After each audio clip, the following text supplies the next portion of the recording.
manhã orando ao nosso Deus, agradecendo, como eu sempre falo aqui, vamos usar esses minutinhos para lembrar motivos de sermos gratos a Deus, de coisas que aconteceram essa semana, de coisas que nós recebemos do Senhor. Vamos pedir que Deus traga a nossa memória para que a gente possa agradecer por que Ele tem feito nas nossas vidas. Amém? Vamos orar? Senhor Deus, grandioso Pai, nós te agradecemos, Senhor, por mais uma semana, por cada dia de sustento, cada dia de livramento do mal, Pai. Te agradecemos pelas nossas casas, nossas famílias, ó Pai, nossos trabalhos, pela condição de estarmos aqui, Senhor, bem, saudáveis, podendo com família te adorar, Senhor, entregar o nosso louvor, ouvir da Tua palavra, Senhor. Obrigada, Deus, porque são motivos incontáveis que nós temos para agradecer, Senhor. O Senhor fale os nossos corações essa manhã, que a Tua palavra encontre terra fértil no nosso coração. Essa oração que fazemos, em nome de Jesus. Amém. Amém. Irmãos, vamos abrir em 2 Timóteo, capítulo 2. Livro de 2 Timóteo, capítulo 2. Eu deveria começar a chamar aí.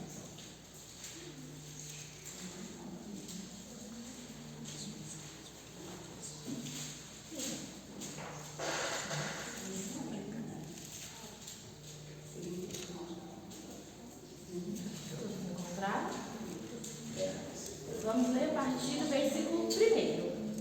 Tu, pois, filho meu, fortifica-se na graça que está em Cristo, e o que de minha parte ouviste, através de muitas testemunhas. Isso mesmo transmite a homens fiéis e também idôneos, para instruir a outros. Participa dos meus sofrimentos como bom soldado de Cristo Jesus. Nenhum soldado de serviço se envolve em negócios dessa vida, porque o seu objetivo é satisfazer aquilo que o arregimentou. Igualmente, o atleta não é coroado se não lutar segundo as normas. O lavrador que trabalha deve ser primeiro a participar dos frutos. Pondera o que acabo de dizer, porque o Senhor te dará compreensão em todas as coisas. Lembra-te de Jesus Cristo, ressuscitado dentre os mortos, descendente de Davi, segundo o meu evangelho, pelo qual estou sofrendo até algemas como malfeitor. Contudo, a palavra de Deus não está algemada, por essa razão tudo suporto, por causa dos eleitos, para que também eles obtenham a salvação que está em Cristo Jesus, com eterna glória. Fiel é essa palavra. Se morremos com Ele, também viveremos com Ele. Se perseverarmos, também com Ele reinaremos. Se o negarmos, Ele, por sua vez, nos negará. Se somos infiéis, Ele permanece fiel, pois de maneira nenhuma pode negar-se a si mesmo. Irmãos, aqui é um texto, né, de Paulo para Timóteo, dando algumas orientações para Timóteo de como deveria ser a caminhada dele na fé. E algumas coisas me chamaram a atenção aqui. Paulo é um dos meus personagens favoritos na Bíblia. E Paulo era uma pessoa que entendia muito bem o sentido da vida dele. Paulo entendeu qual era o real sentido da vida, qual era aquilo que Deus o tinha chamado para fazer aqui, e ele vivia muito de acordo com isso. E ele diz em vários textos que a gente pega de Paulo, fica claro que era evidente que Paulo entendia qual era o sentido da vida dele. E aqui nesse texto, quando ele dá essas orientações para Timóteo, a gente também consegue perceber, mais uma vez, que Paulo de fato entendia qual era o real sentido da vida, qual era o objetivo dele estar aqui, para onde ele tinha que ir, qual era o alvo. Era Cristo. E Paulo transmite isso não só com as suas palavras, mas com todo o seu testemunho. E eu fiquei pensando nisso nas nossas vidas. Nós, assim como Paulo, também fomos chamados, fomos achegados a Deus através do seu Filho, e isso nos traz um novo sentido de vida. E nós precisamos entender que sentido é esse, irmãos. Esse sentido precisa arder no nosso coração, porque nós precisamos viver esse sentido. Nós precisamos agir de acordo com esse novo sentido de vida. Nós não podemos ter dúvidas, não pode haver em nós questionamentos, voltar de olhar para trás, falta de entendimento daquilo que de fato nós estamos sendo chamados para viver. Ontem nós tivemos aqui um culto de jovens e o pastor que trouxe a palavra, o pastor Nilo, ele falava sobre uma fé morta, uma fé sem obras é morta. E aí ele trouxe o sentido de obra no sentido de viver a palavra que nós estamos aprendendo, de transmitir aquilo que o Senhor tem trazido para os nossos corações. Que só acreditar, só saber que Cristo é o caminho, saber que a palavra dele é a verdade, ter essa consciência não é suficiente para viver a fé. Nós precisamos viver irmãos. As nossas ações precisam refletir isso. No nosso coração isso precisa estar claro, limpo, evidente. Porque senão de nada adianta nós só crermos. Nós só sabermos que o Cristo é o caminho, sabermos que o Cristo é o Salvador, mas se nós não seguirmos, se nós não perseguirmos os mesmos passos que Ele, de nada adianta a nossa fé. Então nós precisamos entender, irmãos, qual é o sentido da vida, assim como Paulo entendeu, assim como Paulo disse aqui em Timóteo. Olha, observa, entenda com clareza, para que você também possa evidenciar isso a outras pessoas, para que outras pessoas também possam entender através da sua vida qual é esse sentido. Então que o Senhor nos ajude, irmãos. Se ainda há em nós, no nosso coração, dúvidas, se ainda há coisas que não estão de acordo com aquilo que o Senhor tem nos chamado para viver, se ainda tem coisas que nos prendem em uma direção que não é aquilo que Cristo tem para nós, que essa manhã a gente tem um desejo de largar isso, que essa manhã a gente tem o desejo de abandonar essas práticas e que a gente tem o desejo que no nosso coração seja cada vez mais claro qual é o sentido da nossa vida, porque o Senhor nos trouxe aqui e como que nós temos que proceder por causa disso. Que o Senhor nos ajude a cada dia, em cada área da nossa vida, em cada situação que nós vivemos, que essa palavra seja ministrada cada vez mais no nosso coração e que a gente caminhe de acordo com ela. Vamos orar mais uma vez, irmãos? Senhor Deus, grandioso Pai, nós te agradecemos, Senhor, porque o Senhor nos chamou. O Senhor nos escolheu sem motivo nenhum, Senhor. Não há nada que justifique o Senhor ter nos alcançado, a não ser a sua graça, a sua misericórdia, o seu amor eterno, Senhor, que nos alcançou antes mesmo de nós termos nascido, ó Pai, já estávamos escolhidos no Senhor. O Senhor nos ajude, ó Pai, a viver de acordo com a Tua palavra. Nos dê condição, ó Pai, de vencer as dificuldades, de vencer a dureza do nosso coração, Senhor, a nossa imperfeição. Nos capacita, Senhor, a viver aquilo que o Senhor tem nos chamado. Nos capacita também a testemunhar da Tua palavra, Senhor. Nos ajude, firme os nossos pés, ó Pai, que no nosso coração isso possa arder e brilhar a cada dia mais. Que outras pessoas vejam em nós, ó Pai, a Tua presença, a Sua vida, ó Pai, que nós sejamos de fato testemunhos daquele que veio e morreu, Senhor, meu Deus, e que ressuscitou, Senhor. Nos ajude, nos capacite a cada dia. Essa é a oração que fazemos, ó Deus, e agradecemos em nome de Jesus. Amém.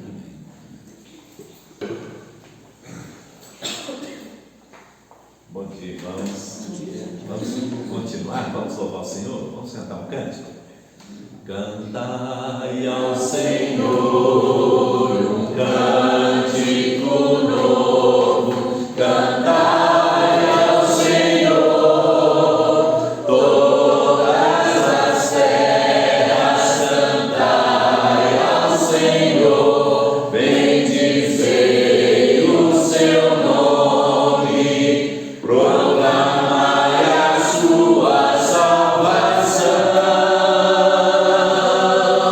anunciai entre as nações a sua glória, e entre todos os povos as suas maravilhas, porque grande é o Senhor e muito digno de ser louvado, mais temível do que falsos deuses. Glória e majestade estão diante dele, força e formosura no seu santuário.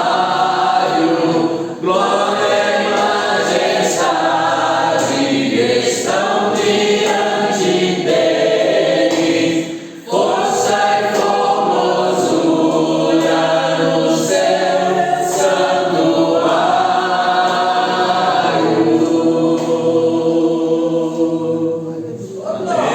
Amém.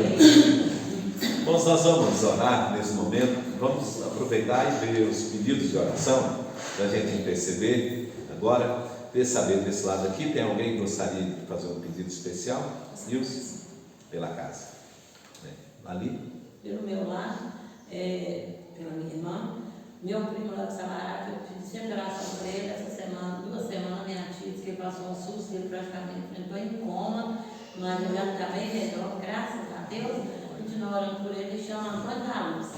E E orar também pela Poliana, dos padres Jânio, porque a gente está sem notícia, não sei se ela está sem internet, a gente liga, ela não atende, a gente não está sabendo o que está acontecendo.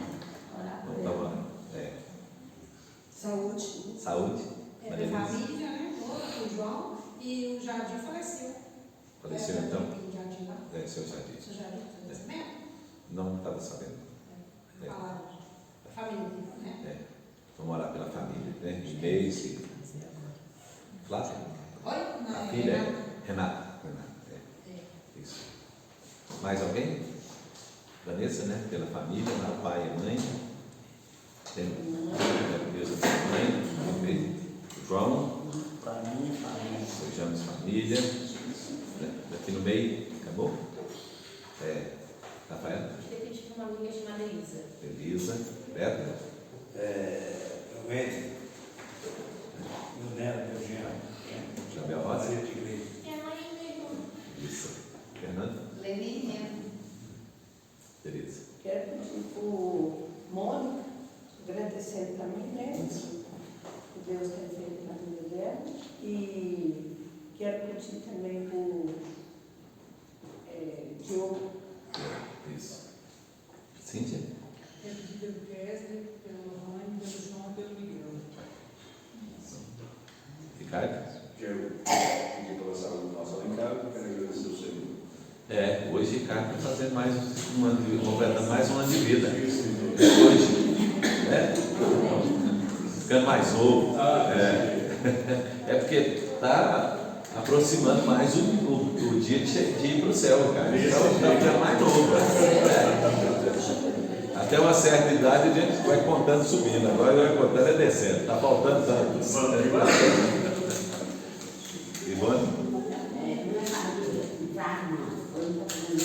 A aniversário hoje também? A irmã? E do meu filho, Isso. minha neta. Você? Davi? Saúde. Isso. Então tá. Então vamos orar. Logo depois da oração nós vamos separar, tá? Por isso tudo, né? Vamos orar. Pai, nós queremos, Senhor, te agradecer pela oportunidade que nos dá de reunir em teu nome. E agora, Senhor, o Senhor ouviu os pedidos de oração que foram feitos aqui. Nós queremos, Senhor, colocá-los todos, Senhor, debaixo das tuas mãos poderosas, crendo, Deus, que o Senhor é poderoso para fazer muito mais do que nós pedimos e pensamos. Então, Senhor, em nome de Jesus, nós nos colocamos, Senhor, debaixo da tua direção, da tua vontade, Senhor, do teu propósito e do teu poder, Senhor. Pedimos, Pai, visita, Senhor, cada irmão que foi citado aqui agora, Senhor, ó Deus, com a tua bondade, com a tua misericórdia. Abençoa também, Senhor, nossa escola dominical, que em cada classe nós possamos aprender mais do Senhor. Queremos também te agradecer, ó Deus, pela vida do pastor Ricardo, pela vida do Armando, que estão completando, Senhor, mais um ano de vida. Continua, Senhor, abençoando teus servos, derramando sobre eles, ó Deus, a tua unção e a tua graça. Pedimos, Senhor, a tua bênção nessa manhã e oramos, Pai, em nome de Jesus. Amém. Então vamos nos separar para o estudo da lição. Eu quero convidar os irmãos a abrirem suas Bíblias em Apocalipse, capítulo 5. Apocalipse, capítulo de número 5.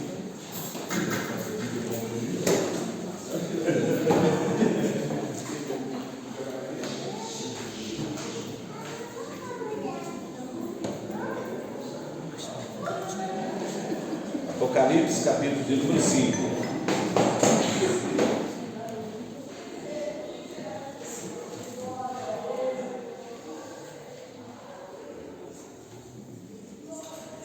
Gente, que experiência teve esse homem.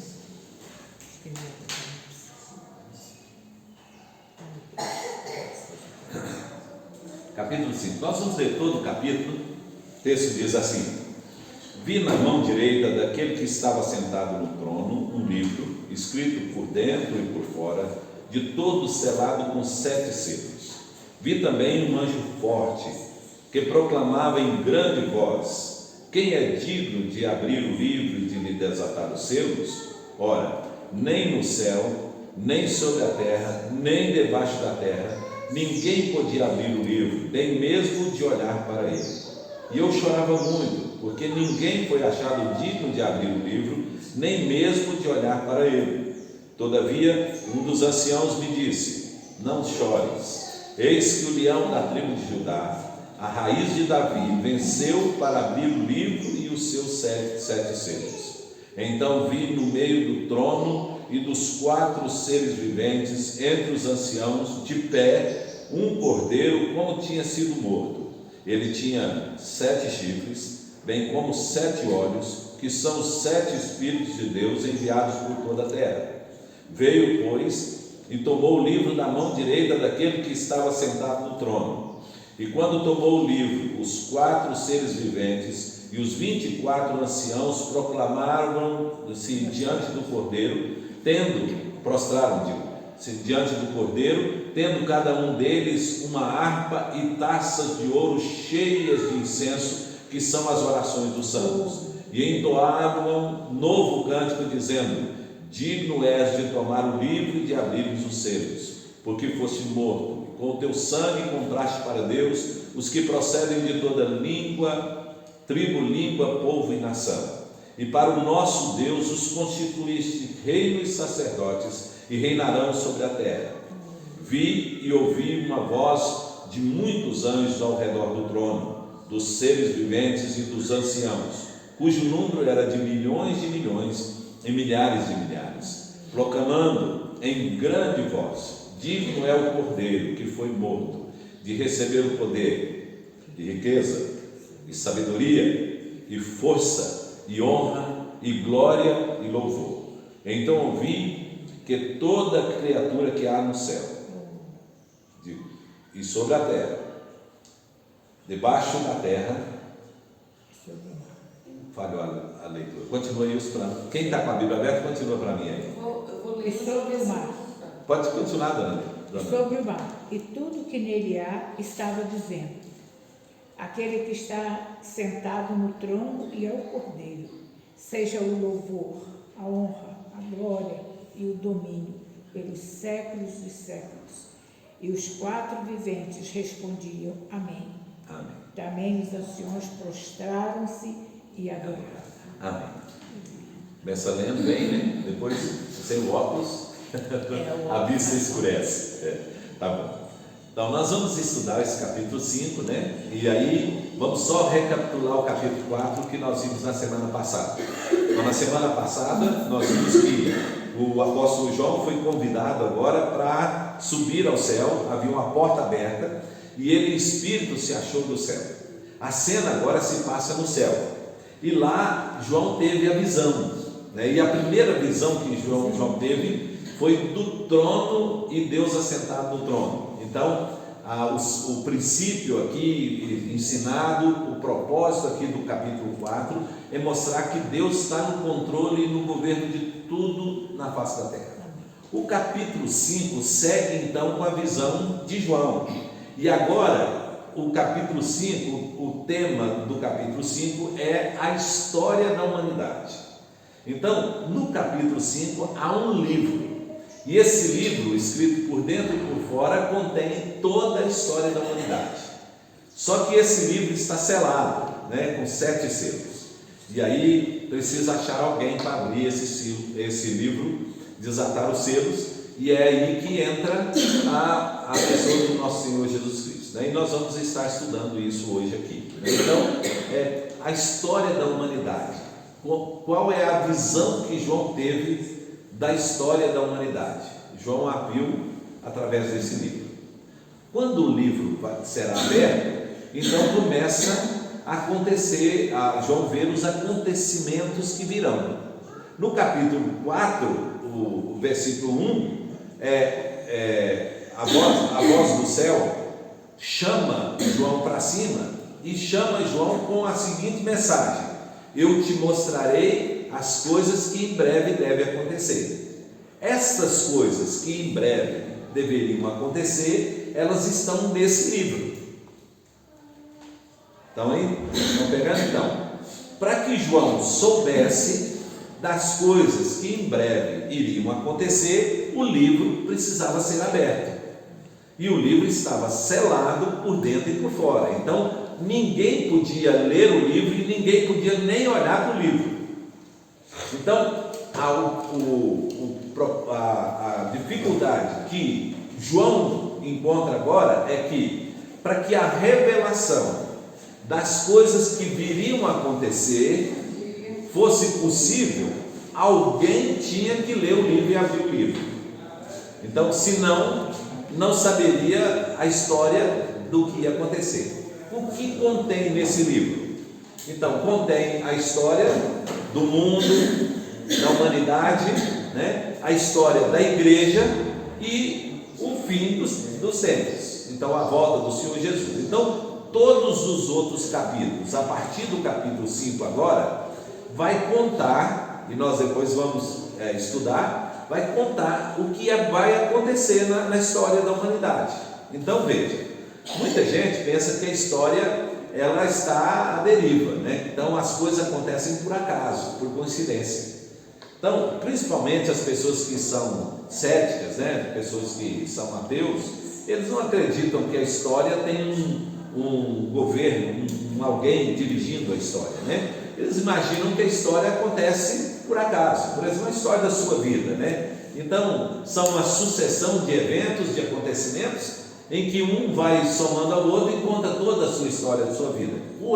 Tá certo, são uma sucessão de eventos, porém, esses eventos, eles não acontecem aleatórios e por acaso, não é a sorte, né? Não são as circunstâncias que dirigem a vida do ser humano, mas há alguém que controla a vida e dirige a vida do ser humano. Essa pessoa é Deus. E Ele está no controle não só da história, como Ele também cria a história. Então veja, a história da nossa vida, ela não é uma história desconectada da vontade de Deus, porque Deus é quem escreveu essa história, Deus é quem traçou essa história. Então tudo que acontece na nossa vida, gente, tanto as coisas boas como as coisas ruins, elas fazem parte de um plano de Deus para cada um de nós. Então, no capítulo 4, o que João viu foi isso, é que Deus está no governo de todas as coisas. Então agora, a partir do capítulo 5, João vai tomar ciência desses fatos de forma agora pormenorizada, passo a passo. Então, como é que vai ser dirigida a história de agora para frente? Na visão de João. De João para frente. Os eventos, os acontecimentos dessa história, como eles serão? E aí então, cada capítulo agora que segue o livro de Apocalipse vai contar isso para a nossa vida. Tá? Então, por isso, João começa agora a ter uma visão do livro na mão daquele que estava no trono. Quem estava sentado no trono? Deus o Pai, né? E aí, João viu que na mão desse que estava sentado no trono havia esse livro, na mão direita daquele que estava sentado no trono. E aí, um dos anciãos, não um anjo, né? Um anjo proclamou com uma voz bem forte: quem é digno de tomar o livro e desatar os selos?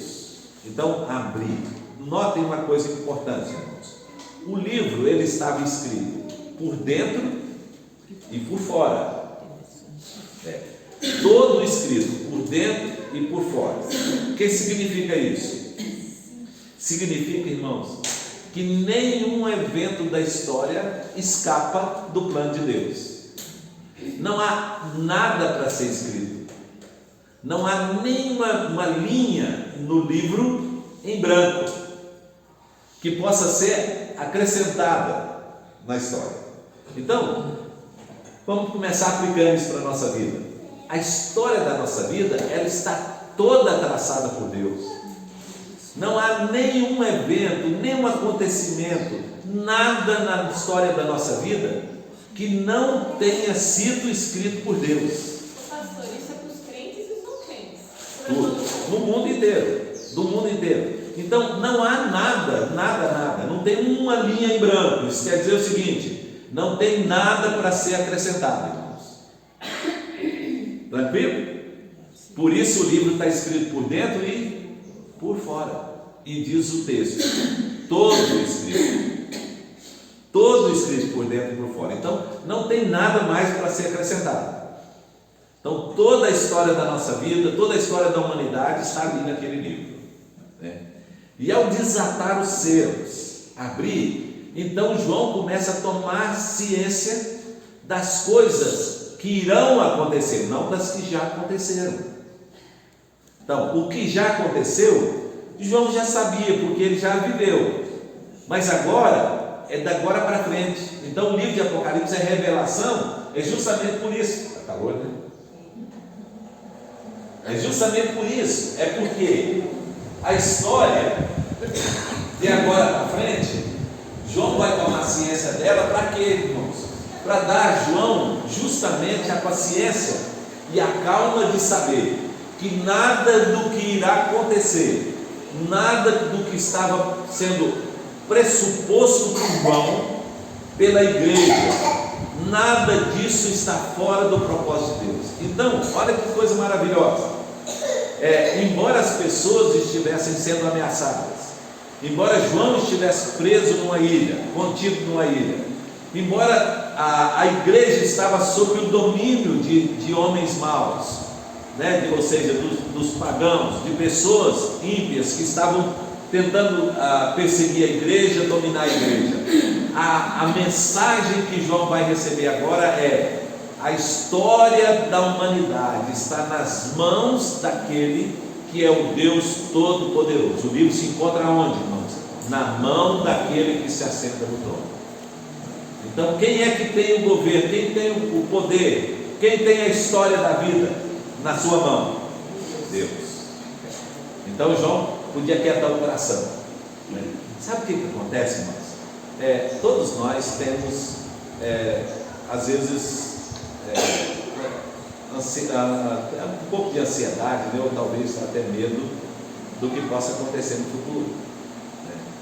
E aí há um sempre no nosso coração, não é? A gente pensa assim: mas como será daqui a tantos anos? O que pode acontecer comigo e com os meus filhos? Como será a minha velhice? A gente que vai ficando mais velho, assim, já passando da meia-idade, né? A gente agora começa já a preocupar assim: como será o meu futuro? Como será o dia de amanhã, né? Ou seja, quando eu estiver velhinho mesmo, se eu ficar velhinho, né? Como vai ser? Né? Como que eu vou enfrentar a morte? Né? Essas coisas todas, às vezes, inquietam o nosso coração. Mas sabe, irmãos, quando a gente vê que esse livro da história da nossa vida está na mão daquele que é o Todo-Poderoso, então nós não precisamos temer o que vai acontecer, porque o que vier a acontecer está programado por Ele,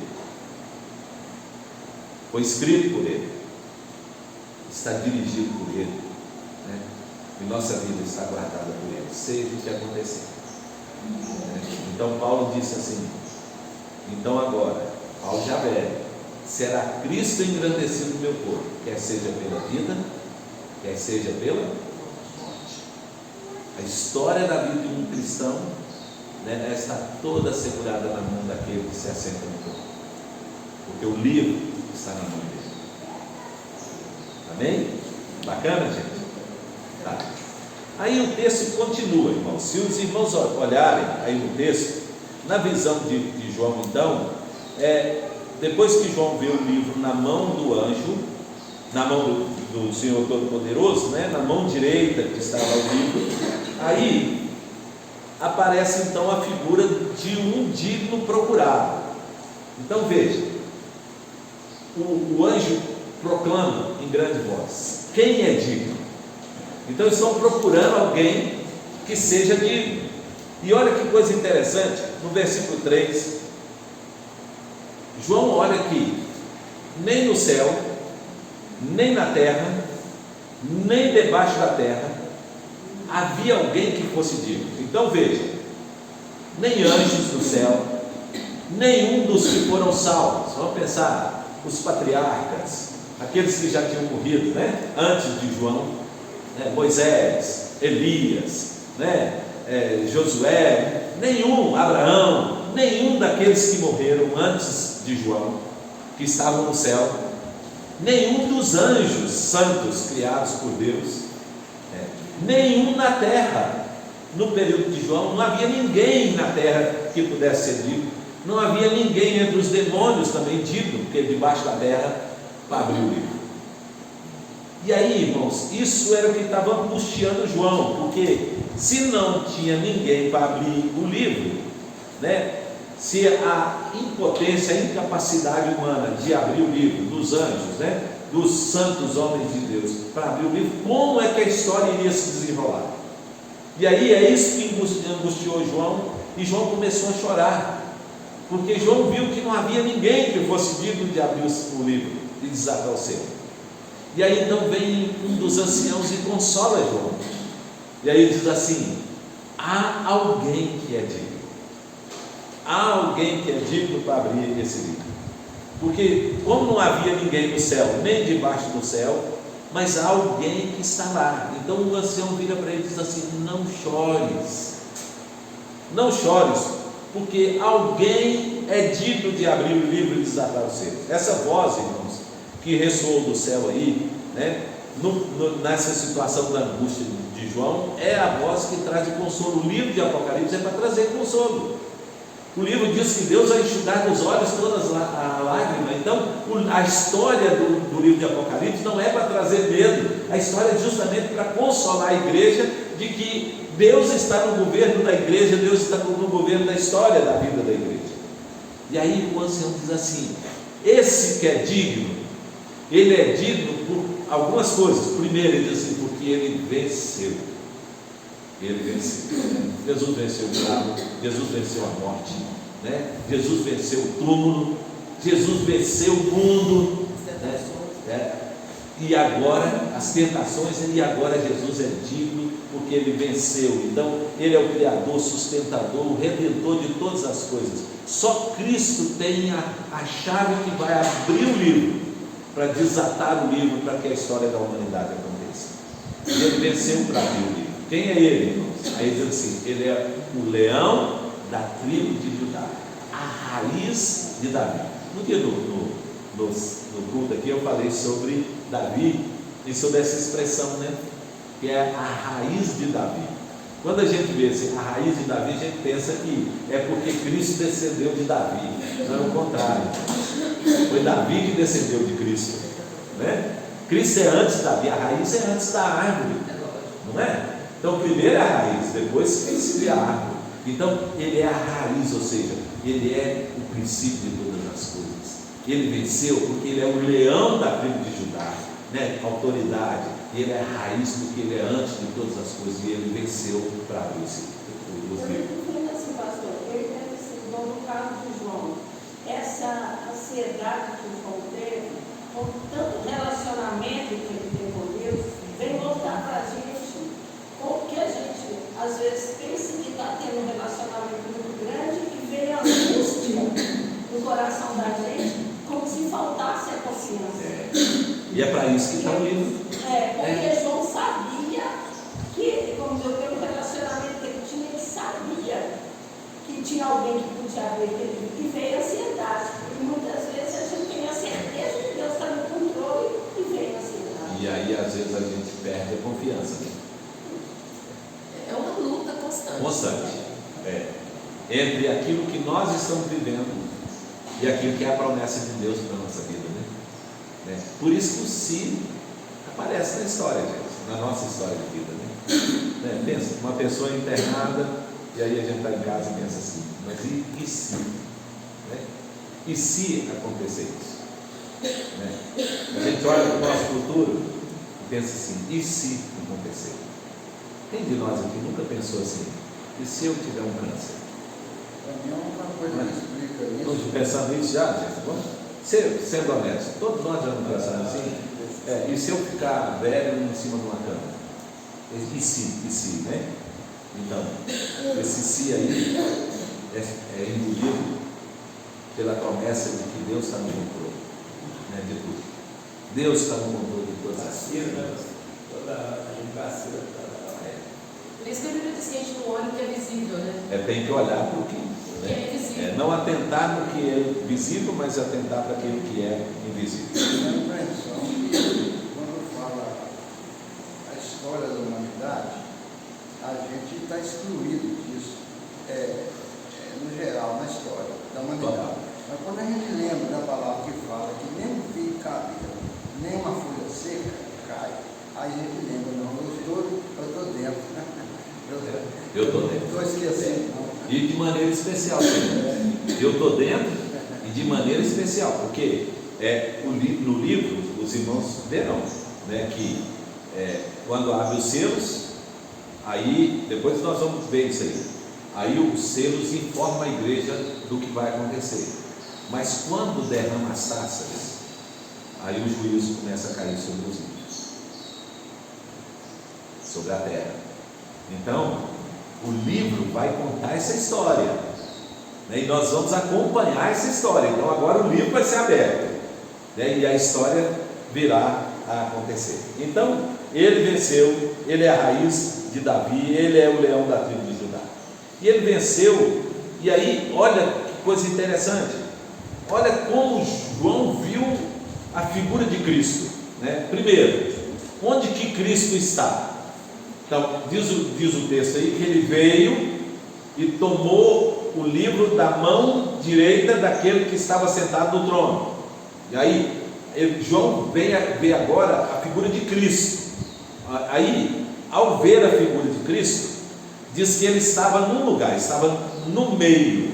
Então, ele estava no meio do trono, entre os 4 seres viventes e os 24 anciãos. Então, Cristo estava no centro, no meio. E aí João o vê. Como João vê? Vamos ver Cristo. Primeiro, diz vê como um cordeiro, versículo 6 aí. Vê ele como um cordeiro que foi morto. Então vê, como um cordeiro que tinha sido morto. Então é sua marca, né? Então, lembra que quando Jesus apareceu para Tomé, né, e Tomé tinha duvidado, o que Jesus falou para Tomé? Olhe as minhas mãos, né, os meus pés, o meu lado, vê que sou eu mesmo. Então qual é a marca, qual é a visão que João teve? Ele teve de um cordeiro como tinha sido morto, né? Esse cordeiro como tinha sido morto, essa é a sua marca. Segundo, a sua posição. Qual é a posição? Ele está em pé, né? Não está morto, ele estava como tinha sido morto. Então da forma com que ele morreu, né, viu, mas olha a postura dele, diz assim, ele estava em pé. Então isso é postura de ação e de poder, né? Diz aqui, ele está no lugar, no meio do trono, então autoridade, né? E aí o texto diz que ele é digno de desvendar o sentido da história. Ele é digno de abrir o livro e de desvendar o sentido da história. Por que ele é digno, irmãos? Porque, primeiro, ele é cheio de olhos. Viu lá? João viu o cordeiro cheio de olhos. Depois, ele tem 7 chifres. O 7 nós já vimos aqui, né, irmãos? O 7 é a perfeição. Por que chifres? Porque chifres naquela época, irmãos, era sentido de autoridade, de poder, né? Então, o boi tinha chifres e o boi tinha poder, né, por causa dos chifres. Então, os chifres eram sinônimo de autoridade e de poder. Agora, olha uma coisa interessante que João viu ainda na pessoa de Cristo, né? Então, por que ele é digno? Porque ele morreu e ele ressuscitou. Por que ele é digno? Porque ele é a raiz de Davi, ele é o leão da tribo de Judá. Por que ele é digno? Porque ele se encontra no meio do trono. Por que ele é digno? Porque ele tem todo o poder, toda a honra e toda a glória, né? Porque ele venceu, e por isso ele é digno de abrir o livro e desatar os selos. Agora, algumas implicações aí nessa história. Isso, ao ver Cristo abrir o livro e desatar os selos, isso aí leva a gente a pensar em algumas coisas importantes. Primeiro, Isso deve nos levar a orar, né, para que as pessoas que ainda não se renderam a Cristo possam se render a Ele em salvação. Orar por aqueles que ainda estão perdidos, porque se o livro sendo aberto e a história da humanidade sendo revelada agora, então os acontecimentos que virão caminharão para o fim. E por isso, aqueles que ainda não se renderam a Cristo, aqueles que não conheceram a Cristo, precisam conhecer. Isso deve nos levar a uma fervorosa ação de oração. Veja o verso 9. O verso 9 aí no texto que nós lemos, diz assim: no cântico eles diziam: digno és de tomar o livro e abrir os selos, porque foste morto e com teu sangue comprastes para Deus os que procedem de toda tribo, língua, povos e nações. Então, ele foi morto e pelo seu sangue ele comprou. Então, toda tribo, todo povo, toda língua, toda nação irá se render a Cristo. Seja se render no sentido de submissão, seja no sentido de salvação. Então, por isso, nós precisamos orar, para que o Evangelho alcance as pessoas, para que vidas de todas as tribos, povos, línguas e nações sejam salvas por Ele. Por isso, o verso 9 diz que com o seu sangue Ele comprou. Toda tribo quer dizer todo grupo étnico, toda língua, irmãos, todo povo linguístico, em qualquer lugar no mundo, todo grupo político, todo povo, toda nação, todo grupo social se renderá a Cristo no último dia. Então isso também deve nos fazer pensar na nossa posição social, né, e espiritual, digo, na nossa posição espiritual. Olha aí o versículo 10. Uma pessoa lê para a gente o versículo 10. E para o nosso Deus os constituíste reino e sacerdotes, e reinarão sobre a terra. Então, qual será a nossa posição espiritual lá diante do trono? Nós somos o quê? Reino e sacerdotes.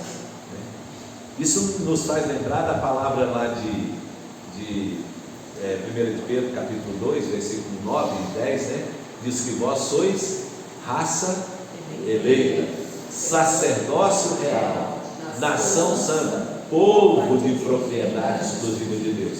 A fim de que, irmãos? Diz Pedro: proclamares as virtudes daquele que vos chamou das trevas para a sua maravilhosa luz. E aí então, irmãos, logo que João vê esses que são constituídos como sacerdotes, eles precisam então dedicar a Deus. E aí então agora vem os cânticos. E aqui é interessante, eu acho que quem é da área de música aqui parece que é um grande coro no texto, né? E aí no coro, os irmãos já viram que no coral a gente às vezes tem solos no coral, às vezes a gente tem assim, e aí vou, como leigo aqui, né, vou falar, e isso aí pode ajudar a gente, né? Mas parece que começa assim, por exemplo, vamos pensar aqui no coral dividido em vozes. Aí começa o soprano, depois o contralto, depois o tenor, depois o baixo, né? Então observe que à medida em que o cântico de louvor, de exaltação ao Cordeiro, a Cristo, a esse Cordeiro que foi morto, quando começa o cântico, à medida que vai desenrolando o cântico, grupos vão entrando para louvar. Então acompanha comigo, quer ver? Olha no cântico aí, começando no verso 9 aí em diante, diz que eles entoavam um novo canto dizendo: digno és de tomar o livro e tal, né? Mas aí, lá no verso de número 11, ele diz assim: vi e ouvi uma voz de muitos anjos ao redor do trono. Primeiro, quem entrou lá no capítulo, no versículo 8, foram os 4 seres viventes e os 24 anciãos. Então, foi o primeiro, vamos pensar, foi o primeiro grupo que entrou louvando, né? Tinham eles harpas nas mãos e eles cantavam: tu és digno de abrir o livro. Aí logo em seguida, então João vê que toda criatura que há no céu. Então João vê anjos e os salvos entrando. Então primeiro louvou os 4 seres viventes e os 24 anciãos. Agora entra os anjos, todos os anjos, né, cantando. Então ele diz: toda criatura que há no céu começa cantando. E aí olha o cântico no verso 11. E aí João diz que era um número de milhões e milhares de milhares. E eles proclamam em grande voz: digno é o Cordeiro que foi morto de receber riqueza, sabedoria, força, honra, glória e louvor. Então esse grupo entrou cantando, juntou-se aos 4 seres viventes e aos anciãos. Agora no verso 13 ele diz assim: então ouvi que toda criatura que há no céu, tudo que tem no céu agora, ele diz, e na terra, e debaixo da terra, toda criatura. Aí entrou todos cantando. E aí veio o cântico. Ele diz assim: porque está sentado no trono, Deus Todo-Poderoso, e ao Cordeiro seja o louvor, a honra, a glória, o domínio pelos séculos dos séculos. E como que encerra, irmãos? Olha o coral encerrando. Olha que maravilha. Encerra os 4 seres viventes dizendo: amém, amém. Assim seja, assim seja. E os 24 anciãos prostraram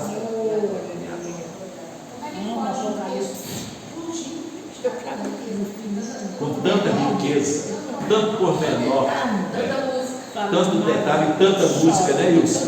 Tanta música, louvando e bendizendo. Não percebe, né? Aí, e olha que coisa. E aí, eles estão dizendo que eles estão dando a Deus. Olha, presta atenção, irmãos. O que eles estão rendendo a Deus. Então, a Ele seja dada, primeiro, todo o louvor. Primeiro, todo o louvor. Segundo, toda honra. Depois, toda a glória. Todo o domínio e depois todo o poder. Então, seja dada a Ele toda riqueza. É do 12, né? É do 12. Riqueza, sabedoria, força, honra, glória e louvor. Então, tudo que nós podemos pensar, que nós temos na nossa vida, tudo que nós podemos almejar na nossa vida, tudo isso deve ser rendido a quem? A quem é digno. É interessante essa palavra, né? Ele é digno. Quer dizer que mais nenhum ser criado ou é digno de receber aquilo. Por isso que não achou ninguém no céu, nem debaixo da terra. Não tinha ninguém que pudesse abrir o livro, porque ninguém era digno. Tudo então, centra nele, né? Todas as coisas conservam. Isso.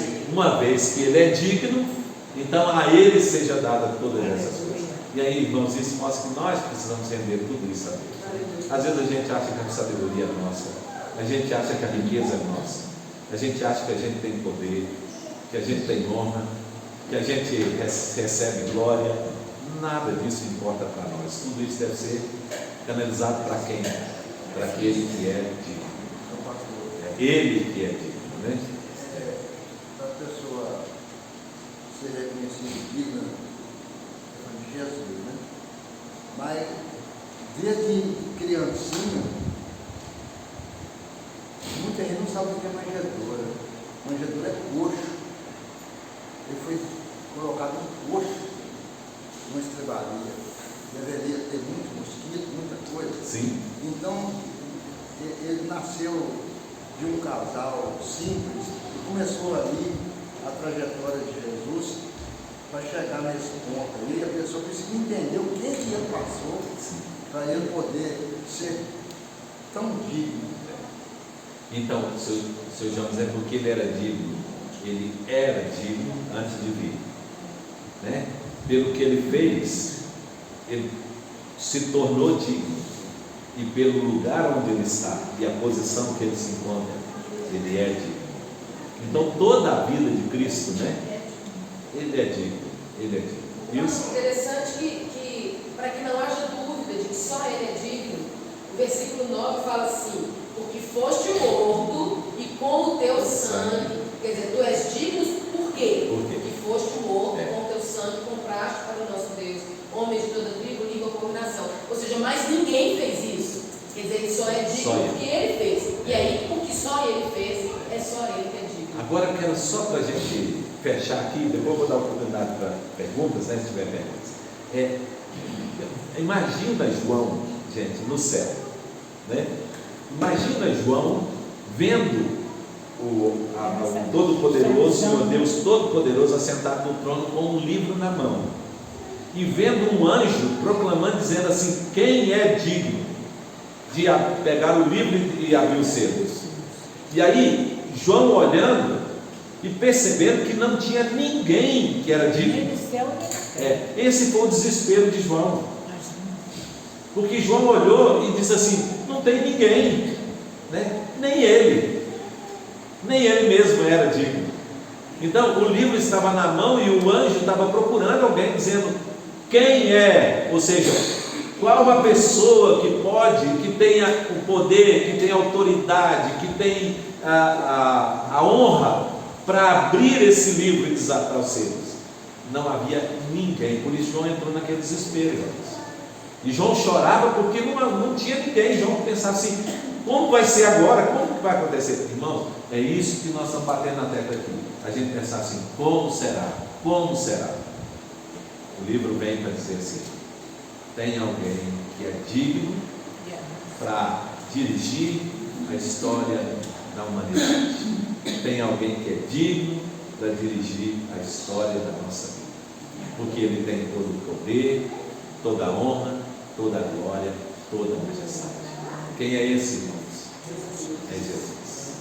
É Jesus. Pegou o livro na mão de quem estava no trono. Sim. Quem estava no trono? O Pai. O Pai estava no trono. No trono. Mas ele Ele viu o livro na mão do Pai. Mas ele viu o Pai, porque não tem como ver o Pai. Sim, mas lembra que nós, no capítulo 4, nós falamos da figura que João viu do que estava sentado no trono? Ele dizia: ele é o semelhante. Então, ele estava vendo o esplendor da glória. E ele sabia que era o Pai, que estava sentado no trono. E no trono mesmo, aí ele já viu Jesus no trono também. Não, Jesus estava em pé, no meio do trono. No meio. E aí Jesus foi e pegou o livro. Então João viu o livro, e o livro estava de uma forma de figura na mão, né? Na mão. Não é que Deus tem uma mão, né? Mas eu viu que o livro estava na mão, numa figura de uma mão. E aí não tinha ninguém que pudesse pegar o livro. E aí então Jesus aparece no centro, no meio. Por que Cristo está no centro, irmãos? Porque ele é digno. Ele que é digno. Então ele está lá no centro, no trono, né? Junto do trono, não é, pastor? E o desespero de João começou a chorar porque Jesus veio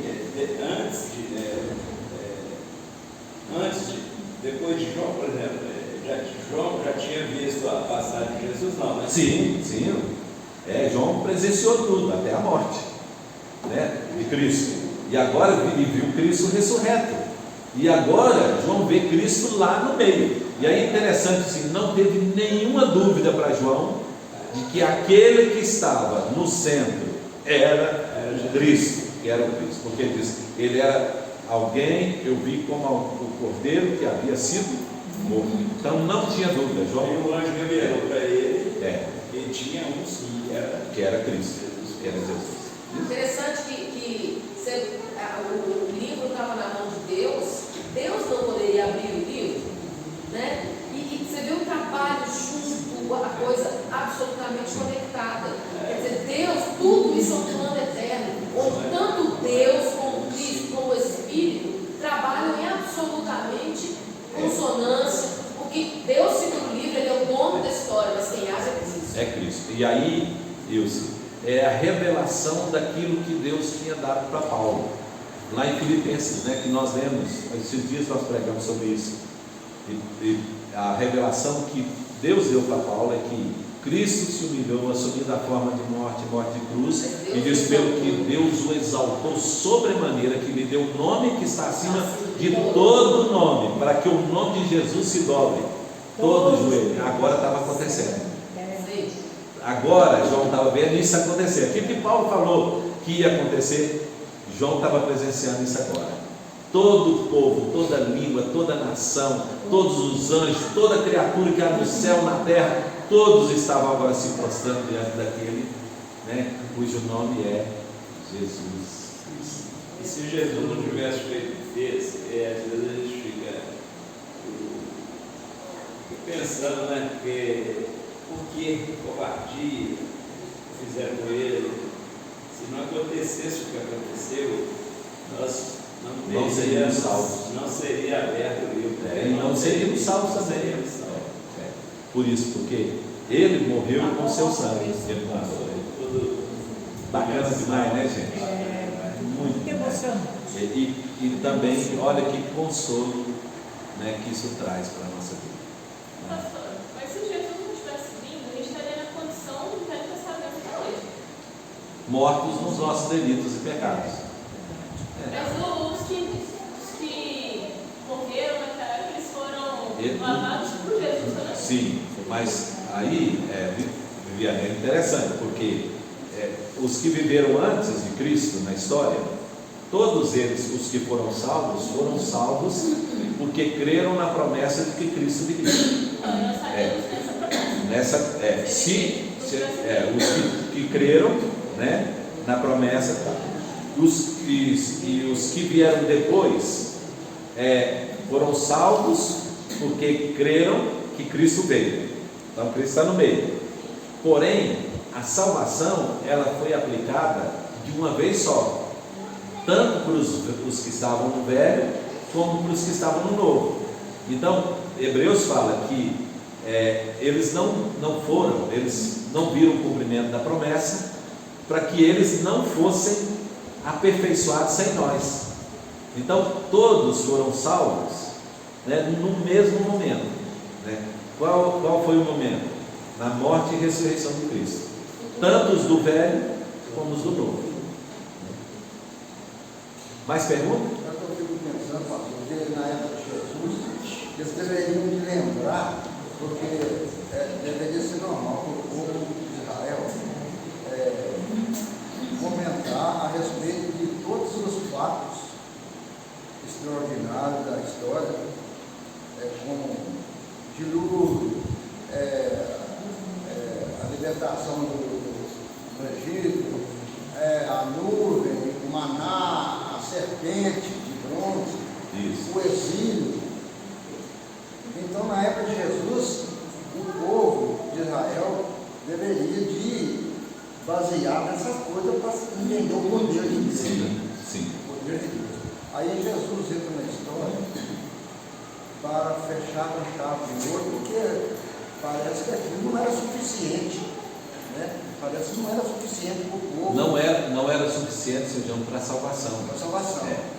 Né? Mas era suficiente para crer. Por isso que... Então, todas as promessas de Deus que foram cumpridas no passado, elas foram suficientes para levar o homem a ter a fé. Agora, para a salvação, só a morte de Cristo que era suficiente. Por isso que todos precisavam ser colocados nele, né? Então, aí Paulo conta essa figura da oliveira que foi decepada, né? Ele fala assim, que Deus cortou os ramos que não eram eleitos, deixou o caule, e aí foi enxertado nela os outros, que somos nós, de maneira que continua sendo uma só oliveira. E ele pegou o sacrifício dos animais para modelo. Para mostrar, do sacrifício de Cristo. Todo o Velho Testamento era apontando para Cristo, né? E aí agora, hoje a gente entende, né? A gente entende que tanto os do Velho como do Novo estavam em Cristo, né?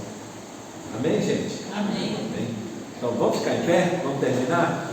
Eu quero pedir para ninguém sair, não. Nós vamos aproveitar vai chamar o pastor Ricardo. Nós vamos cantar parabéns ao pastor Ricardo, tá? Ele está na sala dos jovens, ele virá, tá? Vamos então receber a bênção. Nós vamos encerrar aqui e vamos aproveitar e comemorar com ele ali agora, né? Então vamos receber a bênção. E agora, irmãos, que a graça do Senhor Jesus, o amor de Deus, nosso bondoso Pai, e a operação, o consolo, o conforto do Espírito Santo esteja sobre todos nós, hoje para todo sempre. Amém. Deus abençoe a todos, tenham um bom dia e até a noite, né?